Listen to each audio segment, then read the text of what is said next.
Friends, क्या आप भी हमेशा खुश रहना चाहते हैं? ऑफ कोर्स आप खुश रहना चाहते हैं, राइट? इसीलिए आज हम बात करेंगे the art of happiness book के बारे में, जिसे हार्वर्ड कटलर ने लिखा है। हार्वर्ड कटलर एक अमेरिकन साइकाइट्रिस्ट हैं जिन्होंने दलाई लामा का इंटरव्यू लिया था और उसी इंटरव्यू बेस पर उन्होंने ये बुक लिखी है। अगर हम बात करें दलाई लामा की, तो सभी दलाई लामा को जानते हैं। दलाई लामा एक फेमस स्पिरिचुअल लीडर हैं जो कि peace, goodness, kindness, compassion, love और हैप्पीनेस का सिंबल माने जाते हैं और उन्हें उनके ह्यूमर के लिए, उनकी इंटेलिजेंस के लिए भी जाना जाता है। अब हम बात करते हैं इस बुक के बारे में, द आर्ट ऑफ हैप्पीनेस, जिसके 5 पार्ट्स हैं। इनमें से फर्स्ट है the purpose of life, second है human warmth and compassion, third is transforming suffering, fourth is overcoming obstacles, and fifth is closing reflections on living a spiritual life. Dalai Lama कहते हैं कि the real purpose of life is happiness. हम हमेशा ढूंढते रहते हैं कि हमारे लाइफ का पर्पस क्या है, तो दलाई लामा इसका आंसर देते हैं कि लाइफ का पर्पस है हैप्पीनेस। हर कोई हैप्पीनेस या खुशी को ही पाने की कोशिश करता रहता है, चाहे उसका सोर्स कुछ भी हो सकता है। लेकिन कुछ वक्त के बाद हमारी साइकोलॉजिकल स्टेज जो है स्टेबलाइज हो जाती है। फॉर एग्ज़ाम्पल, अगर हम जानते हैं कि हमारी सैलरी इंक्रीज़ हो गई है, तो इस बात पर हम खुश होते हैं, अच्छे मूड पर होते हैं, लेकिन थोड़े ही टाइम के बाद वो खुशी स्टेबलाइज हो जाती है। इसीलिए हमें अपनी हैप्पीनेस की स्टेट को बरकरार रखने के लिए अपने एटीट्यूड को चेंज करना होगा। खुश होना या दुखी होना हमारी सिचुएशन को देखने के नज़रिए पर भी डिपेंड करता है।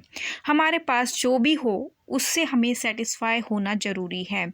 किसी भी डिज़ायर का पॉजिटिव और नेगेटिव होना उसके कॉन्सिक्वेंस पर भी डिपेंड करता है, ना कि उसकी इमीडिएट सेटिस्फैक्शन पर।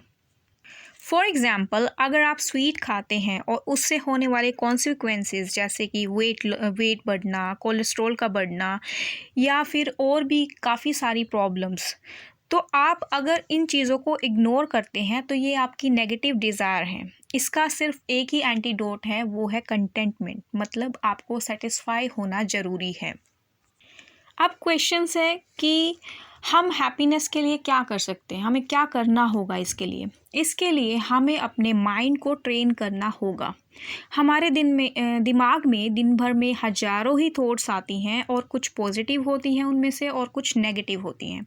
हमें पॉजिटिव थॉट्स को नर्चर करना होगा और नेगेटिव को अपने माइंड से निकालना होगा।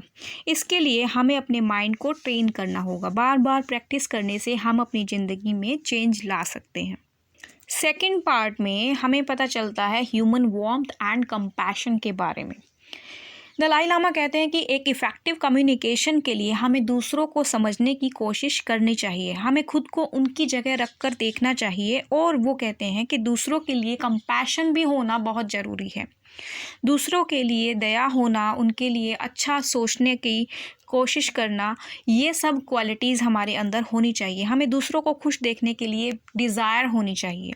यह तभी हो सकती है जब हम दूसरों के लिए कमिटमेंट और रिस्पॉन्सिबिलिटी और रिस्पेक्ट करने की क्वालिटीज़ रखते हों। रिसर्चर्स भी बताते हैं कि अगर आप रेगुलरली वॉलंटियर मिशन में पार्टिसिपेट करते हैं, और उससे क्या होता है कि आपकी लाइफ की एक्सपेक्टेंसी बढ़ जाती है और आपका डिप्रेशन, स्ट्रेस या जो भी इमोशनल प्रॉब्लम्स हैं वो सभी कम हो जाती हैं। नेक्स्ट पार्ट है पार्ट 3, जिसमें ट्रांसफॉर्मिंग सफरिंग के बारे में बताया गया है। हमें क्या करना चाहिए सफरिंग के लिए। दलाई लामा कहते हैं कि सफरिंग हमारी लाइफ का ही एक पार्ट है, और अगर हम इसे अवॉइड करने की कोशिश करते हैं तो हम अपनी सफरिंग को और भी ज़्यादा बढ़ा देते हैं। अब हमें सफरिंग से छुटकारा पाने के लिए क्या करना चाहिए। बुद्धिस्ट थिंकिंग के अकॉर्डिंग हमारे माइंड के 3 पॉइजन्स हैं। पहला है इग्नोरेंस, क्रेविंग और हेट्रेड। ये तीनों ही सफरिंग्स की रूट है। कई बार हम अपनी सफरिंग्स को खुद ही क्रिएट भी करते हैं। कई बार हम छोटी छोटी चीज़ों को बड़ा बना लेते हैं और हर वक्त उन्हीं नेगेटिव थॉट्स को, इमोशंस को खुद के माइंड में फीड करने लग जाते हैं। हमें जो भी चीज़ परेशान करती है, हमें उसके लिए क्या करना चाहिए? हमें उसे ऑनेस्टली रिव्यू करना चाहिए, उस सिचुएशन को रिव्यू करना चाहिए और हमें याद रखना चाहिए कि हमारी नेगेटिव थॉट हमारे थॉट के, हमारे एटीट्यूड पर डिपेंड करती है, ना कि दूसरों की वजह से। इसके बाद दलाई लामा कहते हैं कि हमें पेन और सफरिंग के मीनिंग को समझना चाहिए। हमें यह ज़रूर सोचना चाहिए कि हमें दर्द की वजह से हो रहा है या हम उसे सोच सोच कर बढ़ा रहे हैं। जैसे कि डर, गिल्ट, अकेलापन, निराशा, ये सभी इमोशंस जो हैं पेन को सफरिंग में बदल देते हैं। नेक्स्ट पार्ट है ओवरकमिंग ऑब्स्टैकल्स। दलाई लामा के अकॉर्डिंग लर्निंग हमें चेंज की ज़रूरत महसूस कराती है और कन्विक्शन हमारे डिटर्मिनेशन को बढ़ा देती है और लगातार एफर्ट्स करने से हम अपनी लाइफ में पॉजिटिव चेंज ला सकते हैं। दलाई लामा कहते हैं कि अगर हम लगातार प्रैक्टिस करते हैं तो हम अपने नेगेटिव इमोशंस पर अपना काबू पा सकते हैं और उसे कम कर सकते हैं। उसके साथ साथ हम अपने पॉजिटिव इमोशंस को भी बढ़ा सकते हैं। हमें ये ध्यान रखना चाहिए कि हमारा नेगेटिव एटीट्यूड ही हमारी हैप्पीनेस के लिए एक बैरियर है, एक ऑब्स्टैकल है। एंगर एक ऐसा नेगेटिव इमोशन है जो हमें ही हर्ट करता है, जिसकी वजह से हम कई बार बीमार भी हो जाते हैं और कुछ लोग तो एंगर की वजह से हमेशा ही प्रॉब्लम में रहते हैं। तो हमें इसके लिए क्या करना चाहिए? हमें एंगर और हेट को इरेज करने के लिए पेशेंस और टॉलरेंस जैसे वर्चूज़ को अपनाना होगा और उसे बढ़ाना होगा। इसके लिए जब भी हमें गुस्सा आए तो हम ये ध्यान रखें कि उस सिचुएशन में लॉजिकली क्या करना चाहिए, हमें उसे एनालाइज करना चाहिए और सोचना चाहिए कि गुस्से से क्या रिज़ल्ट होगा और हैप्पीनेस के लिए क्या रुकावट है। एक है एंग्जाइटी और सेल्फ इस्टीम अगर हमारे अंदर कम होती है, उसकी वजह से भी हमारी हैप्पीनेस में कमी आती है। दलाई लामा कहते हैं कि चिंता से बचने का एक ही तरीका है। उसके लिए आप ये सोच सकते हैं कि जिस बारे में आप सोच रहे हो, जो भी आप चीज़ के बारे में आप वरीड हो, जिसके बारे में भी आपको टेंशन हो रही है, तो क्या आप उस सिचुएशन को ठीक कर सकते हैं? अगर नहीं कर सकते हैं तो उसके बारे में फ़िक्र करने का कोई भी फ़ायदा नहीं है। इसके बाद बात आती है बिल्डिंग द सेल्फ एस्टीम। इसके लिए हमें डिफरेंस करना होगा कि सेल्फ कॉन्फिडेंस क्या है और एरोगेंस क्या है। सेल्फ कॉन्फिडेंस की कमी जो है हमें कभी भी आगे नहीं बढ़ने देती और ज़्यादा कॉन्फिडेंस हमारे लिए ख़तरनाक होता है। तो इसके लिए हमें कॉन्फिडेंस और एरोगेंस में से डिफरेंस जानना होगा। इसके लिए आप क्या कर सकते हैं? इसके लिए आप ऑनेस्टी से अपने आप को एनालाइज कर सकते हैं। जब आपके मन में प्रैक्टिकल पिक्चर या रियलिस्टिक पिक्चर या एक्यूरेट पिक्चर आपके माइंड में होगी अपने बारे में, तो आप सेल्फ कॉन्फिडेंस और एरोगेंस के बीच का डिफरेंस पहचान पाएंगे और अपनी सेल्फ एस्टीम को बढ़ा पाएंगे। पार्ट 5 में दलाई लामा कहते हैं कि हमें ध्यान रखना चाहिए कि जो लोग इनलाइटेंड होते हैं और जो भगवान पर फेथ रखते हैं और जो लोग बहुत ज़्यादा भगवान पर फेथ रखते हैं, तो वो लोग एथिस्ट लोगों से ज़्यादा ही खुश रहते हैं।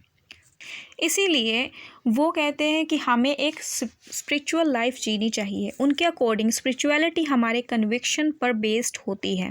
उसके साथ साथ स्पिरिचुअलिटी का सेकंड लेवल भी होता है जो कि बहुत ज़्यादा इम्पोर्टेंट होता है, जो स्पिरिचुअलिटी के फर्स्ट लेवल से ज़्यादा इम्पोर्टेंट होता है। वो है human qualities, goodness, kindness, compassion और दूसरों के लिए कंसर्न। ये सभी क्वालिटीज़ बहुत ज़्यादा इम्पोर्टेंट होती हैं हमारी लाइफ में। ट्रू स्पिरिचुअलिटी हमारा मेंटल एटीट्यूड है। सच में अगर हम स्पिरिचुअलिटी की बात करते हैं, हम बहुत बड़ी बड़ी बातें सुनते हैं, लेकिन ट्रू स्पिरिचुअलिटी क्या होती है? वो हमारा मेंटल एटीट्यूड होता है। अगर हम किसी पर गुस्सा होने वाले हैं तो हम अपने इस एटीट्यूड के बारे में सोच सकते हैं कि क्या ये एटीट्यूड ठीक है या गलत है। तो स्पिरिचुअलिटी बेस्ड होती है इन सभी गुणों पर, जो कि है गुडनेस, काइंडनेस, कंपैशन और दूसरों के लिए कंसर्न। इस तरह से इंटरनल डिसिप्लिन ही हमारी स्पिरिचुअलिटी का बेस है। इंटरनल डिसिप्लिन को प्रैक्टिस करने से हम अपनी स्पिरिचुअलिटी को, हमारी लाइफ को, स्पिरिचुअल लाइफ को बढ़ा सकते हैं और उसके साथ साथ उसके लिए हम मेडिटेशन भी कर सकते हैं। इस तरह से ये जो बुक है हमें हमेशा खुश रहने के लिए, पॉजिटिव इमोशंस को स्ट्रेंथन करने के लिए, नेगेटिव इमोशंस को रिमूव करने के लिए मोटिवेशन देती है। अगर आप भी ये बुक पढ़ना चाहते हैं तो इसे परचेज़ करने के लिए मैंने इसका लिंक डिस्क्रिप्शन में दे दिया है, आप उसे वहाँ से परचेज़ कर सकते हैं। उस लिंक पर क्लिक करके वहाँ से परचेज़ कर सकते हैं। Thank you so much for watching my video and please like, share and subscribe my channel. Thank you.